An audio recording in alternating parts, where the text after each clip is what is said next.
如果有一天啊，老板在一次再普通不过的早会上，因为一件很小的细节突然发火，把整个会议室骂到鸦雀无声，或者呢，项目只是略微慢了一点点，他呢却开始明显的焦虑，半夜给你连发几条微信，反复来确认那些你已经核对过无数遍的事情，你心里一定闪过一个念头。至于吗？是不是我哪一步没做好？上班已经够累了，还接得住情绪吗？但真正危险的呢，从来不是老板的情绪不好，而是你在他的情绪波动里被当成了不确定性的那一部分。一旦出现这种判断，接下来所有的压力都会优先落到你身上。Hello， 大家好，我是你身边的管理顾问老方。在这一期我们不讲安抚技巧，也不聊情商，我们只把一件事情讲清楚。当老板情绪开始发生波动的时候，你该怎么判断自己是风险源还是稳定器？废话不多说，我们现在开始。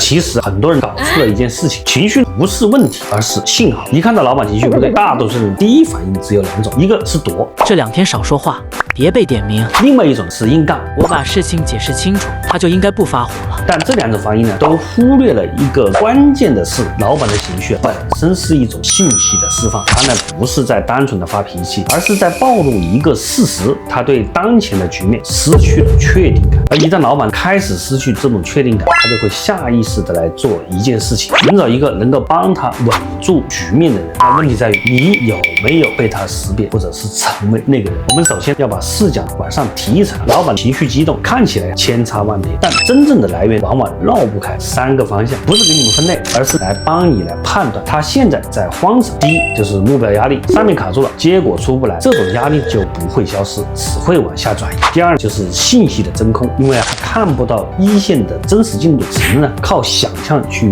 推演最坏的结果，越想情绪越不稳。第三呢，就是兜底缺失，位置越高，往往能替他分担风险的人你就越少。当他感觉到没有人能够替我兜底的时候，情绪就开始外溢。那这些情绪几乎都和你个人的对错是没有关系，他们只会和一件事情有关，目前局面还稳不稳。所以你会发现，当老板情绪开始发生波动的时候，第一件事情不是去反省自己做错了什么，而是呢应该先弄清楚一件事情，这股情绪是失控还是在向外寻找一个稳定点。因为这2种情况对你接下来的判断和动作是完全不同。当老板情绪波动的时候，你一定要先停1秒，问自己一句话：他现在是在释放压力，还是在寻找一个稳定的锚点？如果呢他只是情绪的宣泄，你越解释你越对抗，只会被卷入到情绪里。但是呢，如果他在寻找稳定的锚点，那你接下来的表现会直接决定你是被消耗的人，还是能够被依赖的人。那很多人翻车呢，往往不是因为不会安抚，而是没有判断清楚自己在这一刻该不该介入。那在这个关键的节点，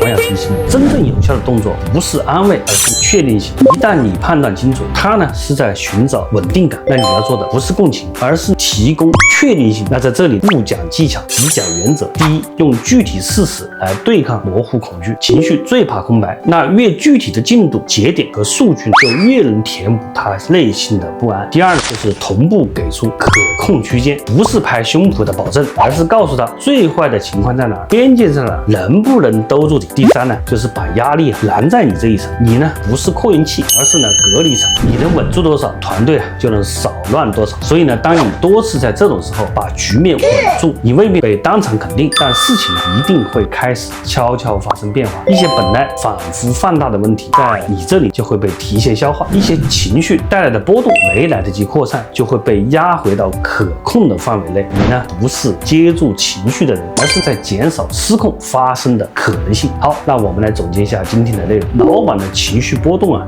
不是你该不该忍的问题，而是呢你该不该被卷入进去的问题。那我们要先做一个判断，他是在发泄还是在找一个稳定的锚点。如果是后者，你真正要给的不是安慰，而是确定性。最后啊，说句心里话，向上管理的高级形态不是接住情绪，而是在混乱出现的时候，让局面重新变得可判断。今天啊，我们就聊到这里，下一期我们聊一个很多人可能从来没有意识过的问题，你到底是从哪一刻开始被排除在决策结果形成之外的？我是老方，我们下期见，拜拜。